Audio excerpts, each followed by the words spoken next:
Hello and welcome back to Walk-In with Wakarusa. I'm your host Andrew and I'm here with my co-host and friend and intern Braden once again. Hello Braden. Hi Andrew, how have you been? You know, we're living life to the fullest. There you go. How's your week been? It has been, honestly, I can't really remember what all happened this week. I went from fall break, so having a 4-day week to another 4-day week and 2 weekends away from home, so I'm just kind of all jumbled up. But I think my week has been very good. And now you get a full five-day work week, school week again. Yeah, there you go.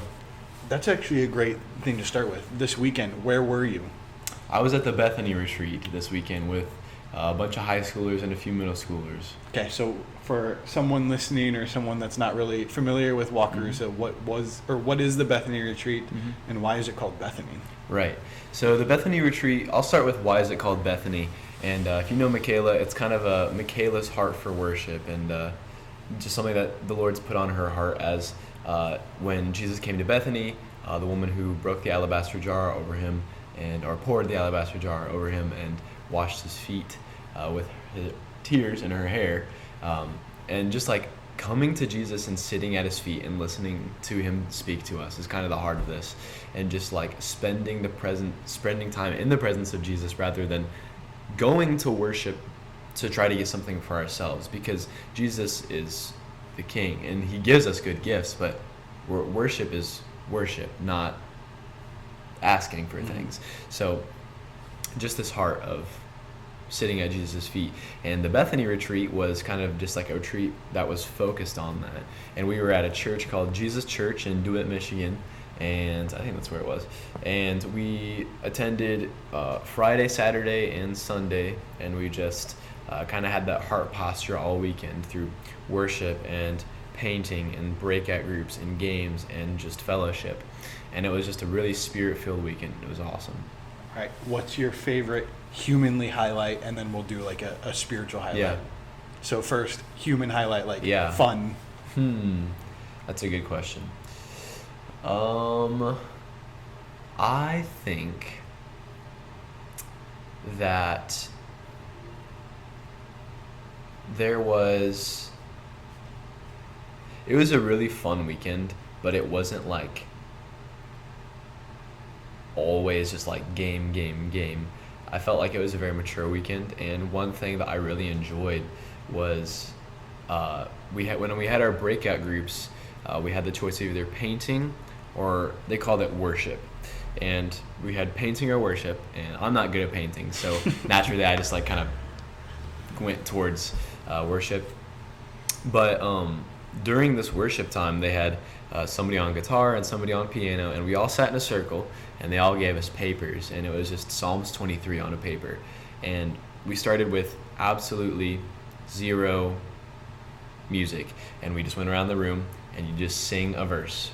No music, no background, no beat, no anything.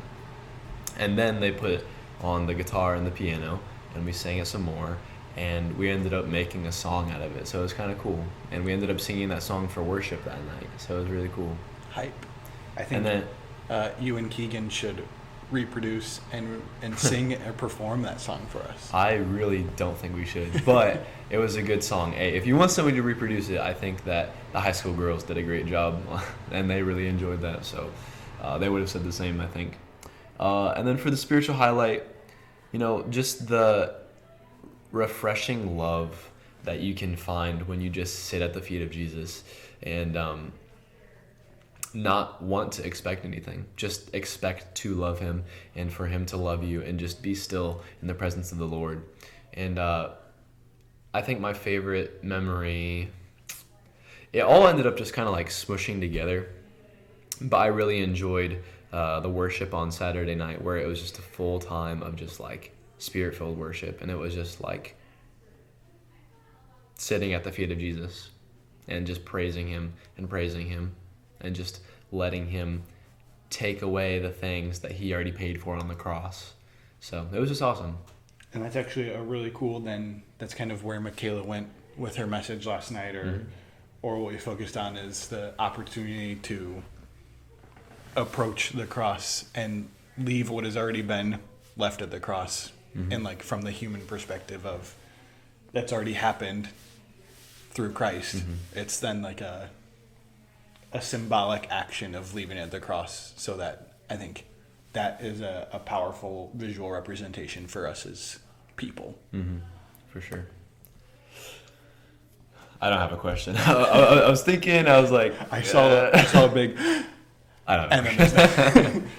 So I think then kind of fast forwarding to Wednesday night last night, what did you see from a student perspective of the call to response or the wrap-up of the message?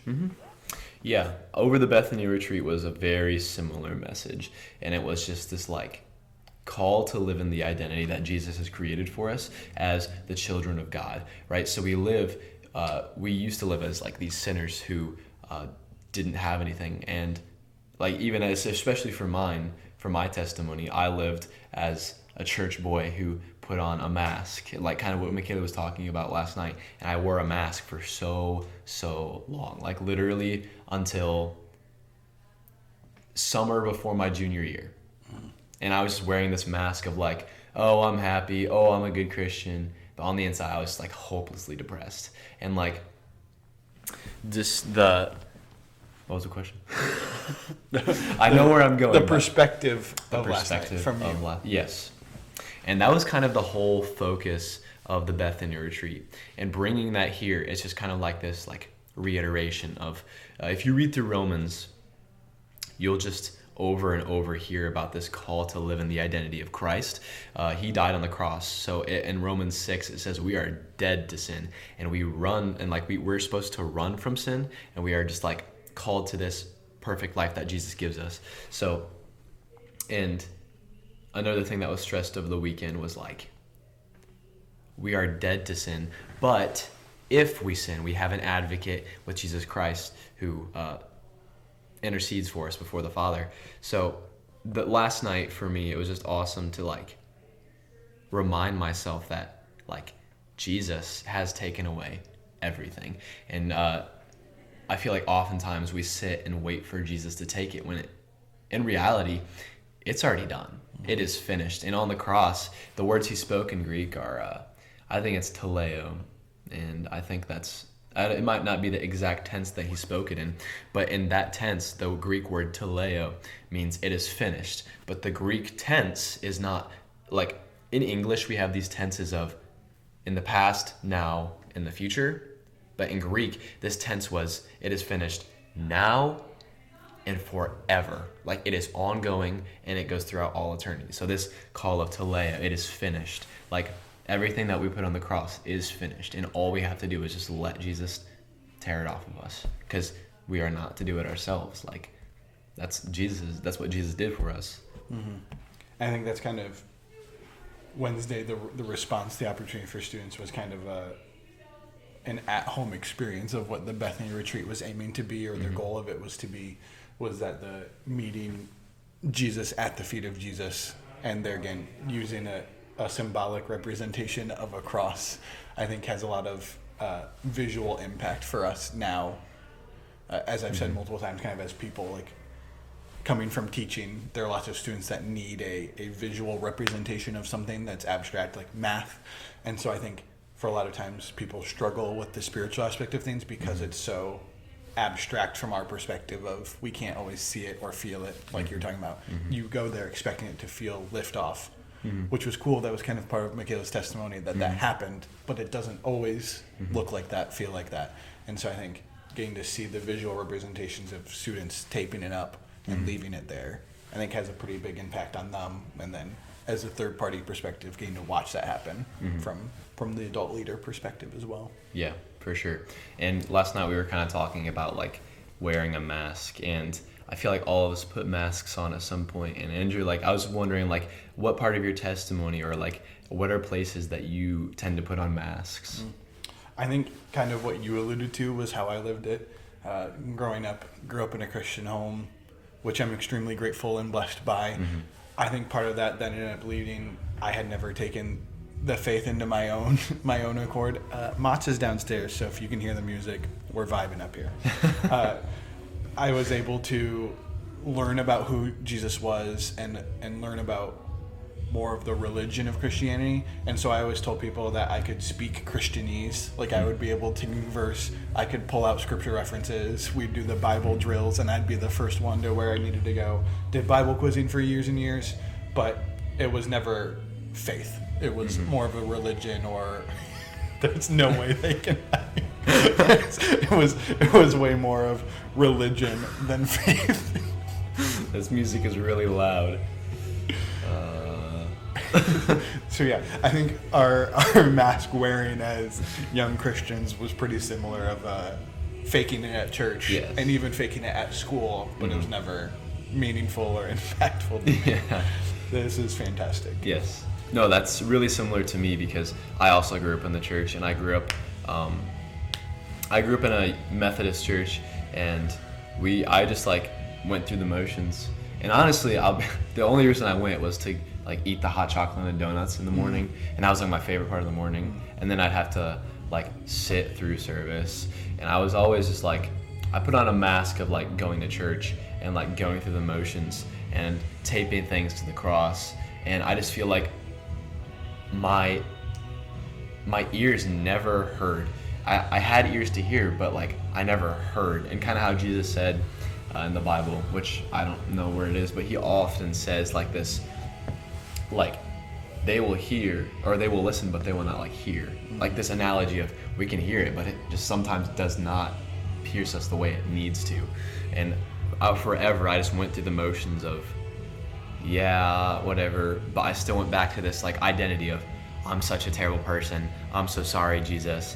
And I got to the point where my mask was so like thick that I was almost agnostic under my mask, where I had a mask of like a perfect Christian, where I was underneath it spiraling to agnosticism, which is basically just not caring if God exists, because I just said, well, he's not doing anything for me, so he doesn't have anything for me. An acknowledgement that God is there, but kind of like a so what, who cares? Right.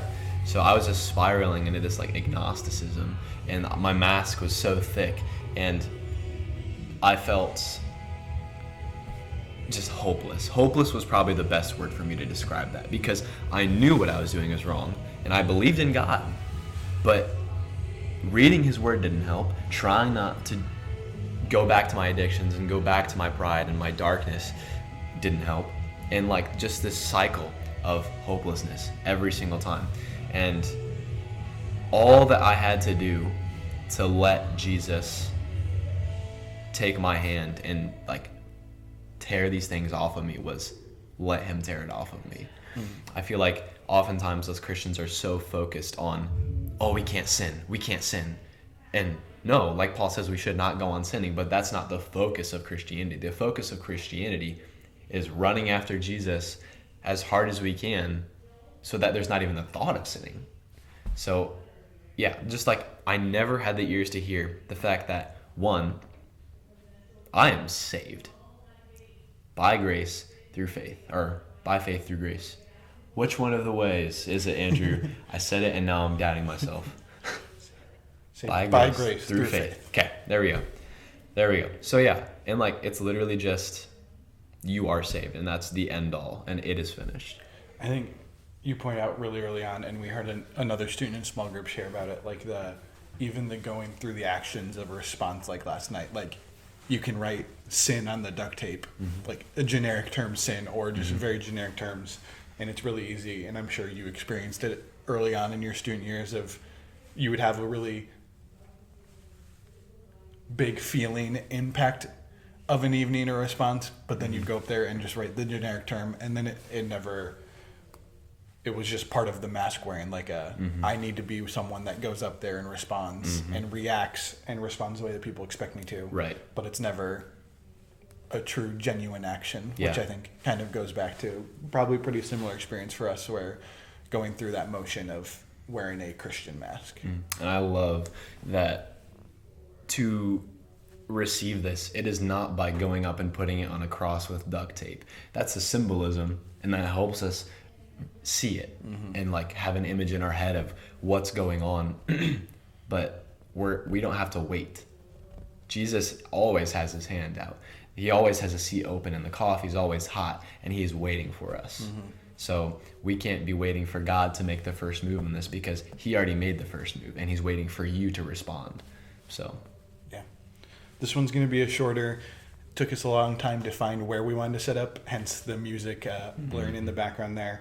And then we've got some things to attend to here shortly. So thanks for watching and listening in, and just kind of walking with Wakarusa, as we say, and just diving into scripture together. And if you want to check us out on YouTube, Instagram, Wakarusa Missionary Church, Wakarusa Student Ministries, we'd encourage you to do so. Thanks for hanging out, Braden. Yes, sir. Thank you, Andrew.